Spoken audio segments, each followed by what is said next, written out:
사도행전 말씀 나누겠습니다. 사도행전 1장 1절로 14절 말씀 교독할까요?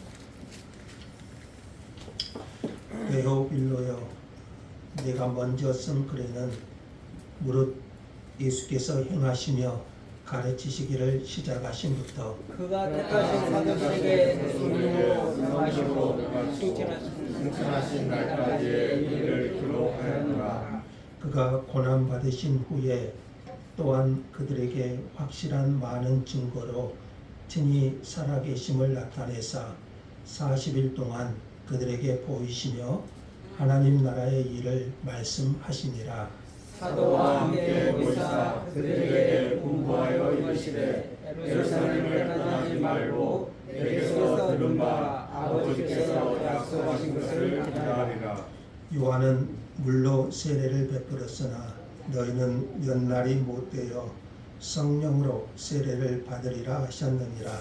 그들이 오실 때 예수께 여쭈어 이르되 주께서 이스라엘 나라를 약속하시니 때리가 아니냐. 이르시되 때와 시기는 아버지께서 자기 권한에 두셨으니 너희가 알 바 아니요. 오직 성령이 너희에게 임하시면 너희가 권능을 받고 예루살렘과 온 유대와 사마리아와 땅끝까지 이르러 내 증인이 되리라 하시니라. 이 말씀을 마치시고 그들이 보는데 올려져 가시니 구름이 그를 가리어 보이지 않게 하더라. 올라가실 때 제자들이 자세히 하늘을 쳐다보고 있는데 흰 옷 입은 두 사람이 그들 곁에 서서 이르되 갈릴리 사람들아, 어찌하여 서서 하늘을 쳐다보느냐. 너희 가운데서 하늘로 올려지신 이 예수는 하늘로 가심을 본 그대로 오시리라 하였느니라. 제자들이 한명하면서부터 예루살렘에 돌아오니 이 산은 예루살렘에서 가까워 안식일에 가기 알맞은 길이라. 들어가 그들이 요한은 다락방으로 올라가니 베드로, 요한, 야고보, 안드레와 빌립, 도마와 바돌로메, 마테와 및 알페오의 아들 야고보, 셀로신 시몬, 야고보의 아들 유다가 다 거기 있어 여자들과 예수의 어머니 마리아와 예수의 아우들과 더불어 마음을 같이하여 오로지 기도에 힘쓰더라. 아멘. 따뜻하시죠? 여름에는 더워야지 여름이고요. 겨울에는 추워야 겨울 아니겠습니까? 감사하는 마음으로 또 하나님 앞에 예배하는 여러분들에게 하나님의 말씀으로 임하시기를 간절히 소망합니다. 자, 오늘부터 사도행전 강의를 시작합니다. 구절 구절을 자세히 살피기보다 말씀 전체의 흐름을 따라가면서 오늘 성령님께서 저와 우리 교회에 주시는 하나님의 음성을 듣고자 합니다. 자, 사도행전은 누가복음의 속편 혹은 후편이라고 할 수가 있습니다. 그래서 1절에 보시면 내가 먼저 쓴 글이라고 한 것은 누가복음을 가리킵니다. 누가복음. 그러니 사도행전에 쓴 사람은 누굴까요? 누가라고 할 수가 있겠죠. 먼저 쓴 글이 누가복음을 가리키고요. 그래서 사도행전을 쓴 사람은 누가복음의 저자고 또 바울의 동역자였고 사랑받는 의사였던 누가입니다. 본문에서 자신의 이름을 밝히고 있지는 않지만 누가복음을 쓴 누가가 사도행전의 저자라는 사실을 부정할 근거와 이유는 없습니다. 사도행전은 누가복음과 함께 다시 1절 볼까요? 데오빌로라는 인물을 위해 쓰여진 책입니다. 데오빌로, 저자인 누가가 데오빌로라는 인물을 위해 쓰여진 책. 이 데오빌로라는 이름의 뜻이 하나님의 사랑을 받는 자, 그런 뜻이 있어요. 데오가 하나님이고요. 데오스 이게 하나님이고, 빌로가 친구, 사랑하는 그런 뜻이 있어요. 그래서 이제 데오빌로라는 이름의 뜻이 하나님의 사랑을 받는 자, 그런 뜻인데, 자, 우리는 그가 실존 인물인지 아니면 누가가 상징적으로 설정한 가상의 인물인지는 정확하지 않습니다. 그래서 어떤 분은 실제 인물이다 이렇게 말하는 사람도 있고, 하나님의 사랑을 받는 자 데오빌로, 그래서 모든 하나님의 사랑을 받는 모든 사람을 대상으로 했다 이렇게도 설명을 합니다. 하지만 저는 이 데오빌로를 누가복음 1장 3절에 보시면 누가가 각하, 우리가 대통령 각하 할 때 각하라고 부른 것을 보면 그가 실존 인물일 가능성이 높고, 또 이 칭호가요, 이 각하라는 칭호가 유대에 왔던 로마 총독 있잖아요. 우리 사도행전 나중에 보면 나올 건데, 이 베스도나 벨릭스에게 이 각하라는 칭호가 사용됩니다. 그래서 아마 이 데오빌로는 실존 인물로 로마 사회에서 높은 신분을 가지고 있었을 사람이었을 것이다. 그렇게 봅니다. 그는 또한 누가복음 1장 4절에 보면은 하나님의 말씀의 가르침을 받고 있는 사람이었어요. 로마 사람이었지만 하나님의 말씀의 가르침을 받고 있는 사람이었는데, 어쩌면 교회에 가해지는 압력으로 신앙이 흔들리고 있었을 것이다. 이것을 위해서 흔들리고 있는 데오빌로 신앙을 바로잡아 주기 위해서 누가가 누가복음과 사도행전을 기록했다는 추정도 가능합니다. 성령께서는 누가의 이런 의도를 사용하셔서 누가가 이 책을 쓸 때 전적인 성령의 영감을 주셔서 누가복음과 사도행전을 모호한 하나님의 성경이 되게 하셨습니다. 자, 또한 성령님께서 이 말씀을 살피는 오늘 저와 여러분에게도 사도행전을 통해서 하나님과 또 복음과 교회에 대한 확신을 성령님께서 오늘 저와 여러분에게 허락해 주시기를 간절히 소망합니다. 누가는, 자, 사도행전의 저자가 누구라고요? 누가. 이 누가는 이 책의 서문에 해당하는 1, 2절에서 이렇게 씁니다. 1, 2절 한번 읽어볼까요? 다 같이요. 데오빌로여, 내가 먼저 쓴 글에는 무릇 예수께서 행하시며 가르치시기를 시작하신부터 그가 택하신 사도들에게 성령으로 명하시고 승천하신 날까지의 일을 기록하였노라. 자신이 누가복음에서 쓴 내용을 요약한 겁니다.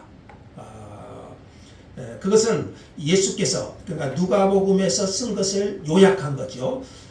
예수께서 행하시고 가르치시기를 시작하신 모든 일, 이게 어디에 기록되어 있다고요? 누가복음에 기록되어 있죠. 여러분 누가복음 읽어보셨나요? 누가복음은 예수께서 행하시고 가르치시기를 시작하신 모든 일. 자, 여기 보면은 행위와 말씀은 분리되지 않습니다. 누가는 충실하게 예수님의 행위와 말씀을 기록했습니다. 여러분 말씀이 중요한 만큼 그 예수님께서 행하신 것도 중요합니다. 말씀과 행위는 분리되지 않아요. 그래서 누가복음은 예수님께서 행하신 것과 가르치신 말씀을 기록했습니다. 그리고 그가 택하신 사도들에게 성령으로 명하시고, 2절에요. 성령으로 명하시고 승천하신 날까지의 일을 기록했다고 했습니다. 이게 어디에 기록되어 있다고요? 누가복음이에요. 그래서 누가는 예수님의 십자가의 죽음과 부활을 직접 언급하지는 않지만 이미 그것을 전제로 해서 예수님의 승천을 말합니다. 누가복음이 예수님께 관한 이야기라는 것은 부인할 수 없는 것이지요. 자, 그러면 누가복음에 이어지는 사도행전, 이 사도행전은 누구의 이야기일까요? 자, 누가복음이 누구에 대한 이야기죠? 예수 그리스도에 대한 이야기죠. 그렇다면 누가복음의 후편인 사도행전은 누구에 관한 이야기일까요? 자, 책 제목이 뭔가요? 사도행전. 영어로는 액트인데요. 사도행전인데 그 뜻은 사도들의 행적들. 예수님의 제자들이 있잖아요. 사도들 몇 명이었어요? 12사도들이 있죠. 사도들의 행적들, 이 뜻을 가지는 책 제목인데 우리가 언뜻 보면 이 책 제목에 따라 그 주인공이 사도들이라는 인상을 불러일으킵니다. 사도행전, 사도들의 행적. 그래서 이 책의 주인공이 사도들 같은 생각을 불러일으키지만 사실 이 책의 주인공은 부활하신 예수님입니다. 누가복음은 성육신하여 이 땅에 오신 예수님께서 하신 지상 사역을 소개한다면, 자, 누가복음은 그렇죠. 예수님께서 성육신하셔서 이 땅에서 하신 지상 사역. 자, 이것이 누가복음이라면 사도행전은 사도들을 통해 교회를 세우시고 당신의 몸인 교회를 통해서 여전히 예수님께서 이 땅에서 거룩한 일을 하고 계시다는 것을 보여주는 겁니다. 그래서 사도행전은 사도들을 통하여 교회를 세우시고 그 교회는 주님의 몸이죠. 그 교회를 통하여 주님께서 여전히 이 땅에서 당신의 거룩한 일을 하고 계시다는 것을 보여주십니다. 사도행전은 성부 하나님께서 높임을 받으신 예수님을 통하여 성령을 보내심으로써 예수 그리스도의 복음이 교회를 통하여 땅 끝까지 전파되게 하시고 또 그 열매로 모든 민족 가운데 교회가 세워지게 하시는 이야기입니다. 자, 그러므로 사도행전의 주인공은 부활하신 예수님이셔요. 예수님이 주인공이라는 말은 삼위 하나님이 그 중심에 계시다는 것입니다. 사도행전의 중심은 삼위 하나님께서 그 중심에 계십니다. 성부 하나님께서 높임을 받으신 예수님을 통하여 이 땅에 성령을 보내주시고 그 성령을 통하여 이 땅에서 여전히 하나님의 일을 교회를 통하여 하고 계시다는 것을 보여주시는 거예요. 그러므로 여러분 사도행전을 읽으실 때, 자, 우리가 사도행전을 살필 건데요. 사도행전을 읽으실 때 단순히 눈에 보이는, 자, 예수님의 12사도들이 있죠. 베드로나 또 나중에 가면은 바울의 사역이 나오죠. 자, 눈에 보이는 베드로나 바울 사도만을 볼 것이 아니라 우리는 사도행전을 읽을 때 여러분 그 배후에서 성령으로 역사하시는 예수님을 볼 수 있어야 됩니다. 그래서 사도행전은요, 사도들을 통해서 부활하신 예수님께서 성령을 보내셔서 하시는 일이에요. 그러므로 눈에 보이는 베드로나 바울 사도만을 볼 것이 아니라 그 배후에서 역사하시는 성령 하나님 그리고 예수님을 볼 수 있어야 됩니다. 자, 먼저 누가는 부활하신 예수님께서 승천하시기까지, 자, 예수님께서 십자가에 죽으시고 몇 일 만에 부활하셨죠? 3일 만에 부활하셨죠. 그리고 곧바로 승천하셨나요? 그렇지 않아요. 40일 동안, 자, 3절 볼까요? 부활하신 예수님께서 승천하시기까지 40일 동안 이 땅에 계셨어요. 40일 동안 하신 일을 기록하는데, 자, 부활하신 예수님께서 40일 동안 이 땅에 계시면서 하신 일의 핵심이 뭘까요? 자, 그것은 제자들을 이제 주님의 증인으로 준비시키는 일이었습니다. 이제 예수님은 승천하셔야 되잖아요. 이제 그 예수님을 이어서 제자들의 사역이 시작이 되는 것이고요. 그래서 40일 동안 이 땅에 계시면서 주님의 증인으로서의 제자들을 준비시키십니다. 자, 먼저 3절 볼까요? 자, 3절 한번 읽어볼까요? 3절 다 같이요. 그가 고난받으신 후에 또한 그들에게 확실한 많은 증거로 친히 살아계심을 나타내사 40일 동안 그들에게 보이시며 하나님 나라의 일을 말씀하시니라. 자, 예수님께서 부활하신 후에, 오늘 본문에는 그가 고난받으신 후에 이렇게 써놨죠. 아마 이것은 예수님의 죽으심을 더 강조하려고 한 것 같습니다. 자, 몇 일 동안 계셨습니까? 40일 동안 40일 동안 그들에게 보이시며 제자들에게 당신의 부활이 사실임을, 자, 여러분은 예수님의 부활이 사실임을 믿죠? 자, 예수님은 40일 동안 이 땅에 계시면서 거듭 제자들에게 자신을 보이셨어요. 그래서 3절 보시면은요, 그들에게 확실한 많은 증거로 당신의 부활을 보여주셨어요. 자, 여기 보니까 확실한 많은 증거, 여기 증거라는 말이 나오는데 신약성경에 한 번 나옵니다. 오늘 본문에서 한 번 기록되는데 이 단어의 의미는 설득력 있고 의심할 여지 없는 방식으로 인정하게 하는 것을 말합니다. 그래서 예수님은 40일 동안 확실한 많은 증거로 설득력 있게 부인할 수 없을 정도로 분명하게 자신의 부활을 육체로 보여주셨어요. 자, 예수님은 십자가에서 분명히 죽으셨죠? 그리고 무덤에 묻히셨죠? 그리고 3일 만에 부활하셨죠? 자, 이것을 제자들에게 확실한 많은 증거로 보여주셨어요. 부인할 수 없을 정도로 설득력 있게 많은 증거로 당신의 부활을 보여주셨어요. 왜 그러셨을까요? 왜 그렇게 확실한 증거로 제자들에게 당신의 부활을 보여주셨을까요? 그들은 예수의 부활의 증인이 되어야 되기 때문입니다. 목에 칼이 들어와도 부인할 수 없는 부활의 증인들로 이들을 사용하시려는 의도지요. 그러니까 제자들은 예수의 부활을 분명히 보아야 해요.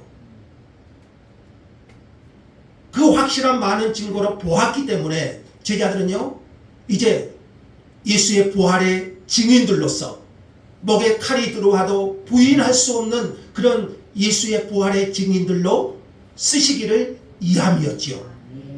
8절에서요. 주님은 땅끝까지 이르러 내 증인이 되라고 하잖아요.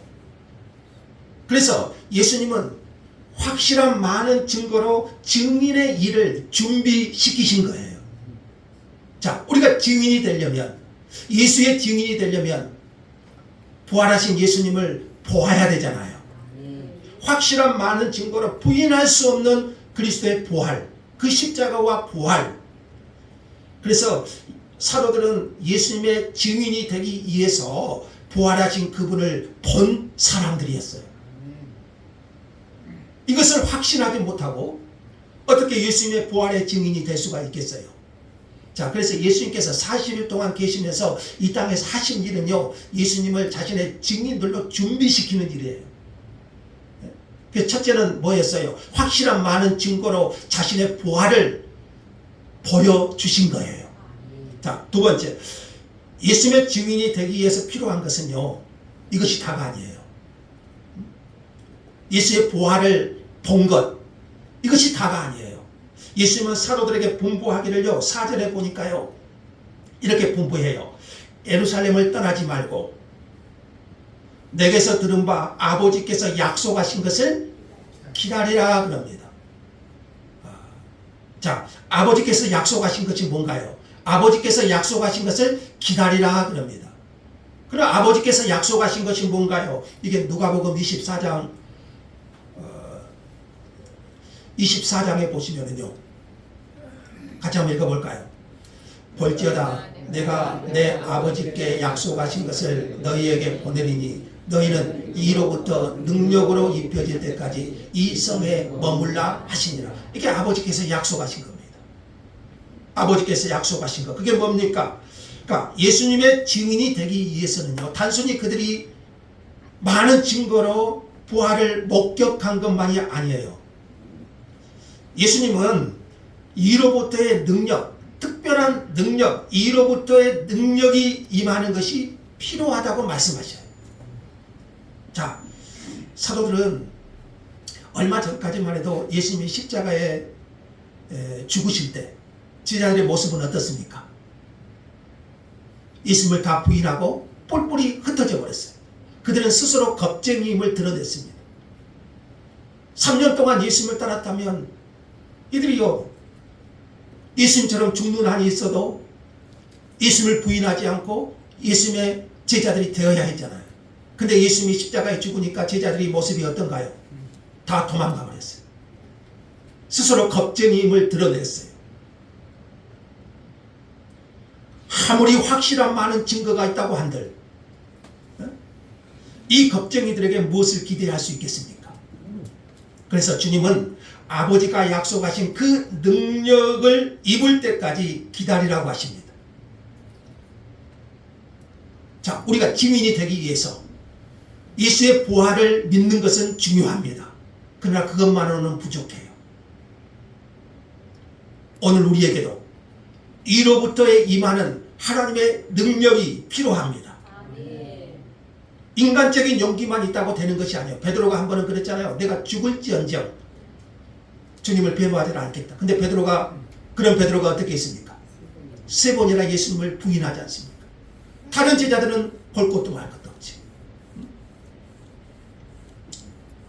더구나 여러분, 기독교를 대적하는 상황이거나 그 증거로 말미암아 자신에게 치명적인 불이익, 그러니까 순교까지 각오에 대한 그 상황에 처해진다면 그저 선천적인 용기만으로는 여러분 예수님의 증인이 될 수 있을까요?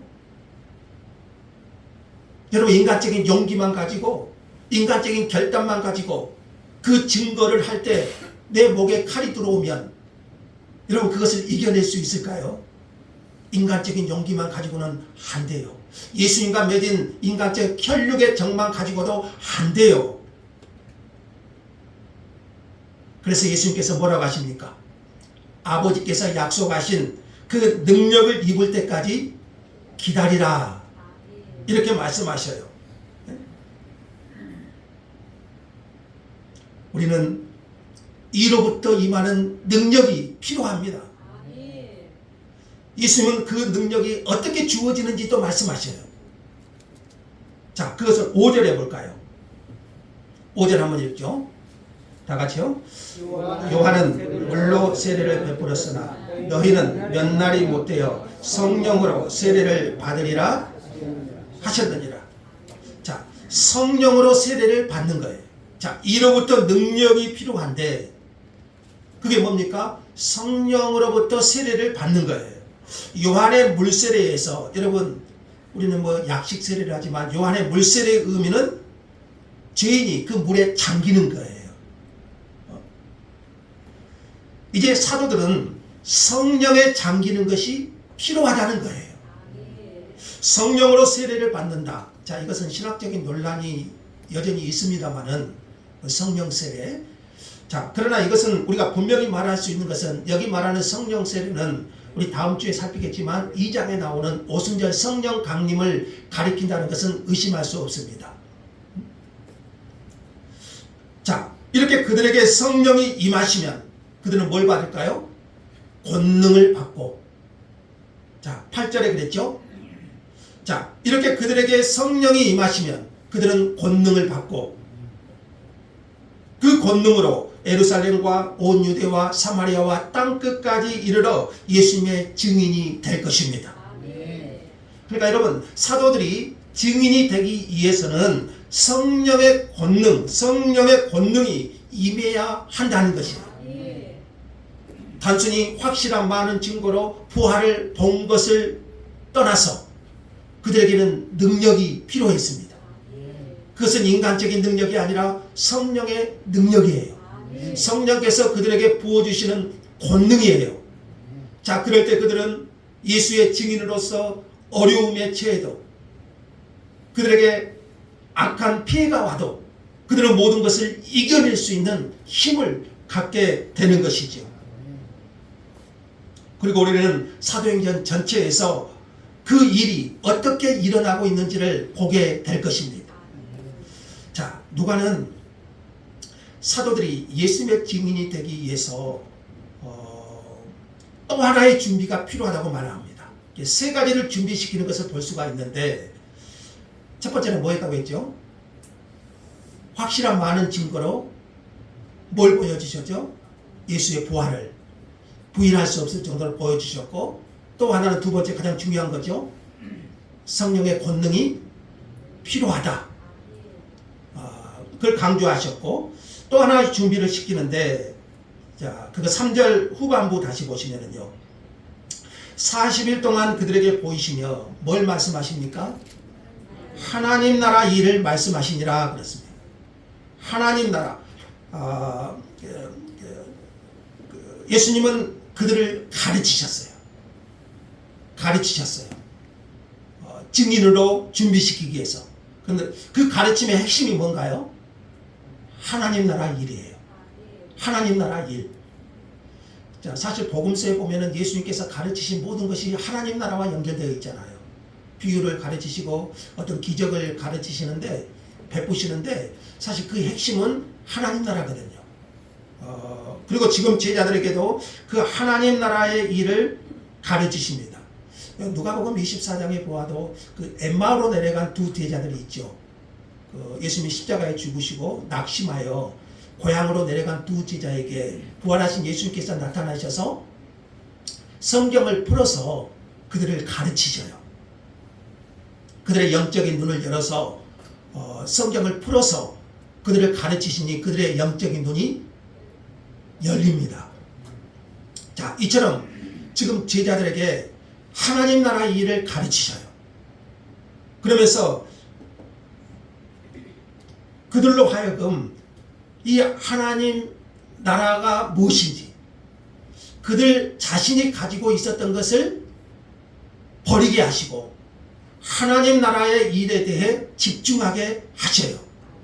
자, 하나님의 나라는 하나님의 통치를 의미하잖아요.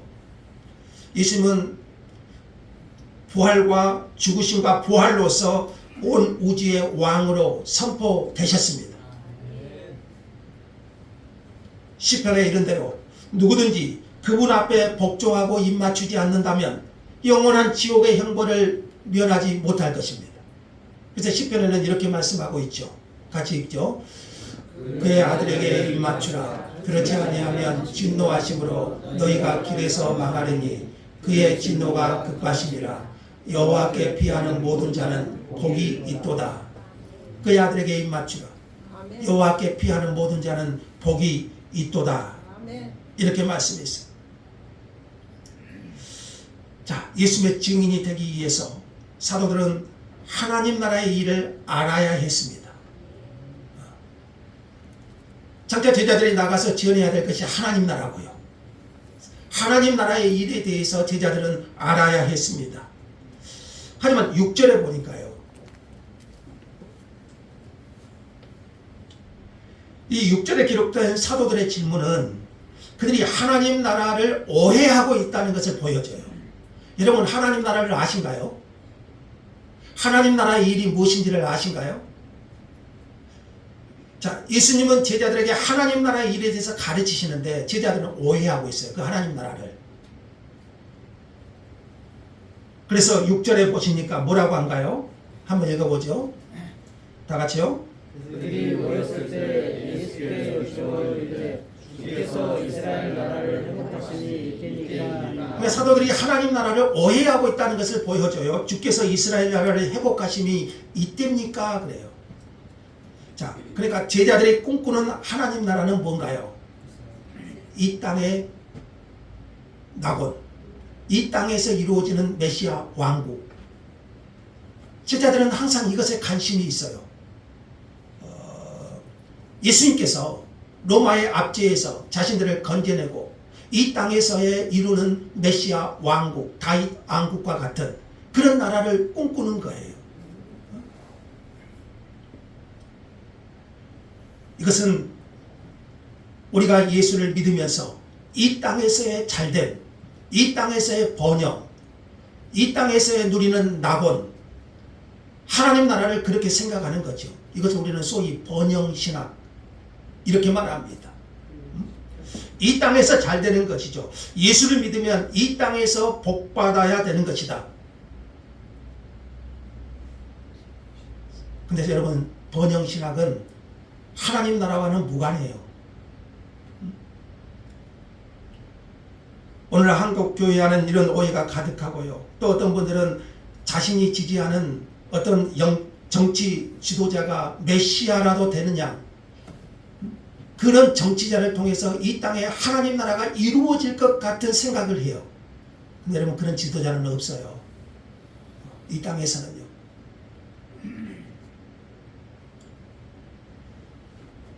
제자들 역시 예수님을 통해서 그런 지상 메시아를 꿈꾸었습니다. 그러나 이것은 하나님 나라와 일과는 무관한 우상 숭배에 불과해요. 인간은 이 세상에서의 복을 구하려고 하고요. 이 복만을 궁극적 선으로 여기려는 경향이 많아요.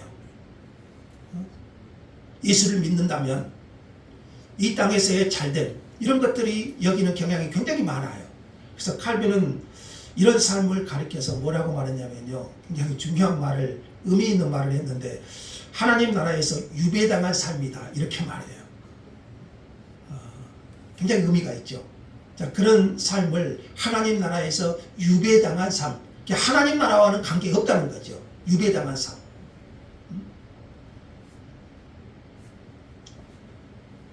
주님은 이런 그들을 가르치시고 그들의 생각을 교정하여 주십니다. 그래서 하나님 나라의 일을 가르치셔요. 정말 하나님 나라의 일이 무엇인지. 자, 예수님의 증인이 되려면 여러분 이걸 알아야 되잖아요. 그래서 제자들의 잘못된 생각을 가르치셔서 교정하여 주셔요. 제자들이 꿈꾸는 하나님 나라는 지상 낙원이었잖아요. 지상의 메시아. 그러나 그것은 하나님 나라의 일과는 무관해요. 그래서 예수님은 이런 제자들의 생각을 교정하여 가르치시고 하나님 나라의 일을 말씀하셨어요. 이렇게 예수님은 우리의 생각을 교정하여 주셔서 당신의 증인으로 불러내시는 거예요. 자, 오로지 이스라엘 회복에 관심이 있는 제자들에게 주님이 뭐라고 말씀하신가요? 우리가 잘 아는 8절에 보시면 7절에 보시면 그랬죠? 같이 읽죠? 7절 시작. 때와 시기는 아버지께서 자기의 고난에 주셨으니 너희가 알 바 아니요. 자, 때와 시기는 아버지께서 자기의 고난에 두셨으니 너희가 알 바 아니다. 자, 장래의 일에 대해서는 하나님께 맡기라는 거죠. 때와 시기는 아버지께서 자기 고난에 두셨다. 자, 그래서 예수님의 증인이 되기 위해서 하나님 나라의 일을 알고 몰두하는 일. 자, 또 하나는 하나님의 주권적 통치에 자신을 맡기는 일. 이게 필요했던 것이죠. 그래서 너희는 맡겨라 그래요. 그리고 너희들이 관심을 가질 것은 하나님 나라의 일이다. 이렇게 말씀하죠. 자, 이렇게 예수님께서 부활 후 40일 동안 제자들에게 나타나시고 주님의 증인이 되는 사명을 이임하신 예수님은 이제 사도들이 보는 앞에서 승천하십니다. 자, 승천하신 모습 한번 볼까요? 예수님은 승천하셨고 구름이 가려 보이지 않게 되었지만 사도들은 마냥 하늘을 주목하고 봅니다. 자, 그때 흰 옷 입은 두 천사가 말합니다. 11절 한번 읽죠. 뭐라고 한가요? 다 같이. 이르되 갈릴리 사람들아 어찌하여서 하늘을 쳐다보냐. 너희 가운데서 하늘로 올려주신 이 예수는 하늘로 가심을 본 그대로 오시리라 하였느니라. 어떤 점에서 책망입니다. 이것은 예수님이 다시 오신다는 재림의 의미로 해석할 수도 있지만 사실 두 천사의 이 말은 책망입니다. 여전히 육신의 감각으로 그리스도를 보려고 하늘만 쳐다보고 있는 제자들에 대한 책망입니다. 자, 이제 승천하신 예수님은 전과 같은 방식이 아니고 성령으로 영으로서 사도들과 함께 하시고 권능을 주실 것입니다. 자, 그러니까 이제 육신의 예수님만 보려고 하면 안 돼요. 이제 육신의 예수님은 승천하셨고 이제 예수님은 다른 방식으로 제자들과 함께 계실 거예요. 그게 뭡니까? 성령으로 제자들과 함께 계시고 권능을 주실 겁니다. 자, 그래서 이제 제자들이 육신의 예수님만 바라보고 있는 것을 책망하시고 이제 다른 방법으로 말씀하신 것처럼 성령으로 제자들과 함께 하시고 권능을 주실 그 주님을 보아야 하는 것이죠. 자, 이제 사도들은 예루살렘으로 돌아와서 그들이 요하던 다락방에 모입니다. 여기에는 11사도 외에 한 명 빠졌죠. 11사도 누가 빠졌죠? 가룟 유다가 빠졌죠. 자, 예수의 어머니 마리아와 동생들 그리고 주님을 따르던 다수의 여인들이 있었습니다. 아마 그녀들 중에는 나사로의 누이인 마리아와 마르다로 있었을 것입니다. 자, 그들은 예수의 말씀을 기억하고 마음을 같이하여 기도에 전념합니다. 자, 이제 이들의 기도에 응답하여 하늘로 올리우신 예수는 아버지께로부터 성령을 받아 그들에게 부어 주실 것이고, 자, 친히 말씀하신 대로 이 평범한 겁쟁이들이 담대한 주님의 증인이 되게 하실 겁니다. 자, 사도행전은 이렇게 처음부터 끝까지 부활하신 예수님에 대한 이야기입니다. 예수님은 이제 탄생할 교회를 통해서 당신이 이 땅에서 하실 일들을 여전히 하실 겁니다. 예수님은 부활 승천하셨지만 여전히 성령을 보내셔서 이 땅에서 교회를 통하여 당신의 일을 해 가실 겁니다. 그래서 교회는 주님의 몸입니다.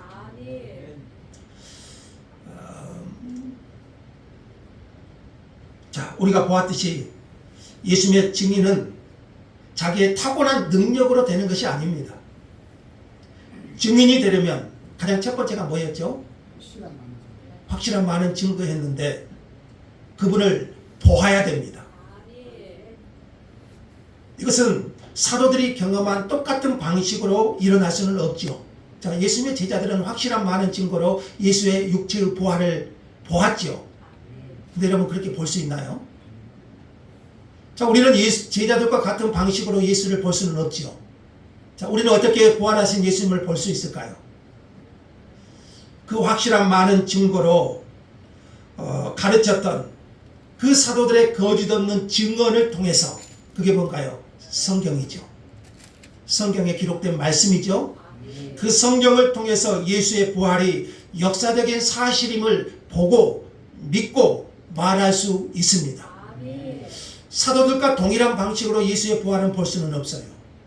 그러나 확실한 많은 증거로 가르치신 예수의 그 증언, 그 사도들의 증언을 통하여, 다시 말하면 성경의 말씀을 통하여 우리는 부활하신 예수님을 보고 믿고 말할 수 있습니다. 자, 그러므로 우리는 그 예수의 부활을 보아야 됩니다. 그래야 증인이 될 수 있잖아요. 예수를 보지 못하고 어떻게 예수가 있다고 말할 수가 있겠어요? 자, 그러니까 예수의 증인의 첫 번째 조건은 우리가 부활하신 예수님을 성경을 통하여 볼 수 있어야 됩니다. 자, 또한 우리는 예수의 증인이 되기 위해서 이로부터의 권능이 간절히 필요합니다. 저는 이게 첫 번째보다, 자, 오늘날 교회와 성도는 이 권능을 많이 잃어버린 것 같아요. 우리 한 1, 20년 전만 해도 교회는 정말 이 권능이 있었습니다. 그리고 기도했습니다. 하나님, 내가 예수의 증인이 되기 위해서 하늘의 권능이 필요합니다. 성령의 권능이 필요합니다. 내게 이 권능을 부어 주옵소서. 이 권능을 간절히 사모했습니다. 그리고 기도했습니다. 그럴 때 하나님은 성령의 권능을 부어 주셨고 예수의 증인의 삶을 살게 하셨습니다. 오늘날 우리 교회와 성도는 이런 권능을 잃어버린 것 같습니다. 아니, 이런 권능을 모르는 것 같습니다. 여러분은 권능이 있습니까? 오직 성령이 너희에게 임하시면 권능을 받는다고 하셨습니다. 성령이 임하시면 그들은 능력을 덧입게 될 것입니다. 제자들에게 가장 필요한 것은 그러니까 뭐겠어요? 약속하신 성령을 받는 것이었어요. 성령이 임하시면 그들은 권능의 사람이 될 것입니다. 그러므로 오늘 여러분에게, 오늘 우리에게 가장 필요한 것은 뭘까요? 민생기용금. 오늘 우리에게 가장 필요한 것은 뭘까요? 이로부터의 능력이잖아요. 성령의 권능이잖아요. 그들이 성령의 권능을 덧입으면 땅끝까지 이르러 주님의 증인이 될 것입니다. 예수의 부활을 본 것만으로는 부족해요. 이로부터 오는 성령의 권능이 필요하다는 것이지. 오늘날 교회는 돈과 지식과 세상적 힘만 있으면 할 수 있다고 여기는 것 같습니다. 할 수 있습니다. 사람의 노력과 인간의 능력으로 어느 정도는 할 수 있어요.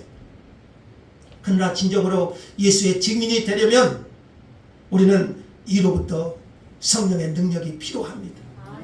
절박하게 그 권능을 구해야 됩니다. 그래서 여러분, 사도행전을 시작하면서 우리가 다시 한번 기도할 수 있기를 원해요. 하나님, 오늘 내게도 부활하신 예수님을 보여주시고 하늘의 권능을, 성령의 권능을 부어 주옵소서. 내게 성령의 능력이 필요합니다. 주의 권능이 필요합니다. 절박하게 주의 권능을 구할 수 있기를 원합니다. 또 하나의 증인의 조건은요, 하나님 나라의 일을 알고 거기에 몰두하는 거예요. 이것은 세상에서 여러분이 감당하는 직업이나 일을 무시하라는 말이 아닙니다. 그것은 모든 일에서 하나님의 통치를 받으며 살아가라는 겁니다. 이 땅에서 하나님의 통치를 받는 예수님의 증인은요, 단지 먹고 살기 위해서 일하는 사람이 아닙니다. 그는 범사에 하나님 나라와 그의 의를 최우선으로 추구하는 사람입니다. 예수님의 증인은 자기의 삶의 최우선적인 목적이 하나님 나라 일이에요. 하나님 나라 일에 자신을 드리는 거예요. 자, 이제 우리는 부활하신 예수님께서 어떻게 평범한 소수의 예수의 제자들로부터 제자들에게 권능을 주셔서 이제 이 세상을 흔들기 시작하는, 그래서 사도행전에 1세기 교회가 탄생이 되면서 이 교회가 세상을 흔들기 시작합니다. 자, 이것은 부활승천하신 예수님께서 제자들에게 성령을 보내주심으로써 주님께서 지금도 하시는 일입니다. 자, 그러므로 오늘 우리가 다시 한번 이 사도행전을 통해서 오늘 우리와 교회에 주시는 하나님의 음성을 들을 수 있기를 원합니다. 이게 묻습니다. 여러분은 예수님의 증인입니까? 예수님의 증인으로서의 삶을 살아가고 있습니까? 또한 예수님의 증인이 되기 위해서 오늘 여러분에게 정말 필요한 것은 무엇입니까? 초대교회 성도들은요, 자신들의 정체성을 단순히 교인, 그리스도인 이게 아니에요. 초대교회 성도의 정체성은 증인으로 이해했어요. 증인. 단순히 교인, 그리스도인 이게 아니고요. 초대교회 성도들은 자신의 정체성을 증인으로 이해했어요. 증인. 누구의 증인인가요? 예수를 증거하는 증인이에요. 그리고 그들은 이 많은 예수의 증인들이 그들의 증거 때문에 죽임을 당해야 했어요. 순교해야 했어요. 그들이 증거하는 예수님 때문에. 그래서 증인을 의미하는 헬라어 단어가 마르티스입니다. 마르티스, 증인. 이 말이 순교자라는 새로운 뜻으로 사용되고요. 그러니까 증인은 마르티스인데 이게 순교자라는 의미가 돼요. 그리고 여기서 이 단어에서 순교자를 의미하는 영어 단어 마티어가 나옵니다. 마르티스, 마티어가 나옵니다. 그러니까 증인은 뭐죠? 순교자예요. 내가 본 것을 목에 칼이 들어가도 부인할 수 없어요. 그래서 초대교회 많은 그리스도인들은요, 자신들이 하는 그 증거, 증인으로 말미암아 죽임을 당해야 했어요. 그래서 예수님은 확실한 많은 증거로 제자들에게 부활을 보여주신 거예요. 그러니까 목에 칼이 들어와도 부인할 수 있어요? 없어요. 그리고 그들에게는 성령의 권능이 임했어요. 아멘. 그러니까 어떤 두려움도 이겨내죠. 용기 있게 담대히 이 땅의 하나님 나라가 아니라 우리에게 주신 영원한 하나님 나라의 일을 말할 수 있었던 거예요. 아멘. 자, 오늘 여러분은 예수를 만나셨습니까? 그리고 구원의 은혜를 입으셨습니까? 그렇다면 이제 교회당에 한번 나와서 예배하는 그런 교인이 된 것이 아니에요. 여러분은 이제 일평생 예수의 증인으로 부르심을 받은 존재라는 사실을 기억할 수 있기를 원합니다. 이제 여러분 부활하신 예수님을 말씀 속에서 만나시고 하나님 나라 일에 자신을 들이시고 성령의 권능을 입어서 예수님의 신실한 증인으로 살겠다고 다짐할 수 있기를 원합니다. 오늘 이것이 성령께서 저와 여러분에게 주신 말씀인 줄 믿습니다. 감사합니다 하나님.